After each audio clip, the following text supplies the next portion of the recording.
Kamu percaya tak, kalau waktu bisa berulang di tempat yang sama, tapi dengan hasil yang berbeda? Aku tahu terdengar seperti fiksi. Tapi dengar dulu ceritaku.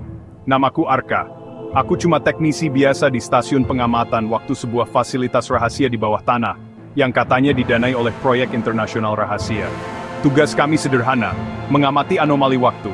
Bukan mesin waktu, bukan perjalanan antar dimensi, tapi anomali, retakan kecil dalam waktu yang sering muncul di tempat-tempat yang aneh. Dan satu hal yang kami pelajari selama bertahun-tahun bekerja, waktu tidak selalu bergerak lurus. Semuanya berubah hari itu. Tanggal 7 Juni 2037, pukul 3:33 dini hari, kami menyebutnya The Glitch Hour. Jam-jam itu, semua sistem kami restart sendiri, layar jadi gelap selama 33 detik. Dan setelahnya, semua data, semua rekam kamera menampilkan sesuatu yang gak kami lihat secara langsung. Di dalam ruang kontrol di kursiku sendiri, aku terlihat mati. Kepalaku menunduk, darah menetes dari hidungku, dan jam di dinding menunjukkan 3:33. Tapi anehnya, aku masih hidup, masih duduk di sana, menatap layar yang kosong.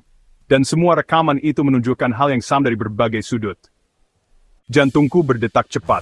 Aku bangkit dan bertanya ke rekan timku. Tapi mereka nggak ingat kalau pernah merekam kejadian itu. Dan parahnya, ketika aku membuka lokerku, ada catatan tulisan tangan dengan tulisan yang sangat mirip milikku. Jangan buka pintu ruang 7, apapun yang terjadi. 3 dilip, bukan waktu, itu portal. Aku pikir ini lelukon, atau semacam prank untuk menguji mental. Tapi setiap malam setelah itu, jam 3:33, kami mengalami hal yang sama. Listrik mati 33 detik, dan rekaman yang muncul selalu menunjukkan versi berbeda dari kematianku. Kadang terbakar, kadang hilang begitu saja. Tapi selalu jam yang sama. Sampai suatu malam, aku memutuskan untuk tidak duduk di kursiku. Dan kamu tahu apa yang terjadi? Rekaman kali ini, menampilkan aku sedang berdiri, menatap kamera, dan berbisik, "Kau terlambat, Arka. Waktu sudah retak." Akhirnya, aku nekat.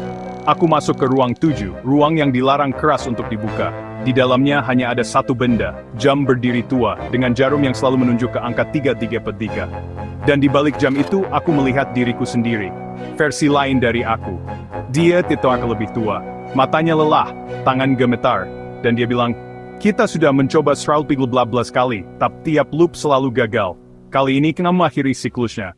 Jangan tunggu, 3:33 dong." Aku ingin bertanya lebih, tapi semua tiba-tiba menghilang. Aku terlempar keluar dari ruang itu. Alarm berbunyi, sistem crash total, dan jam dinding kantor menunjukkan 3:32. Tinggal 1 menit. Tanpa pikir panjang, aku ambil palu besar dari ruang perawatan, berlari ke ruang 7, dan menghantam jam tua itu, sekuat yang aku bisa. Detik itu juga semua berhenti. Tak ada bunyi, tak ada cahaya. Lalu, gelap. Dan ketika aku membuka mata, aku sudah di halaman rumahku.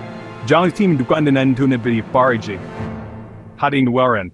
Say, ibet farsig dais subtangdi, bating na seju. Aku kembali ke stasiun, dan kamu tahu apa yang paling membuatku merinding?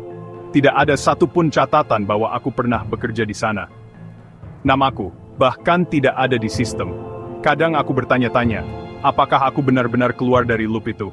Atau, ini cuma loop yang lebih tenang? Satu hal yang kupelajari, waktu tidak butuh logika, ia hanya butuh satu momen untuk berubah selamanya.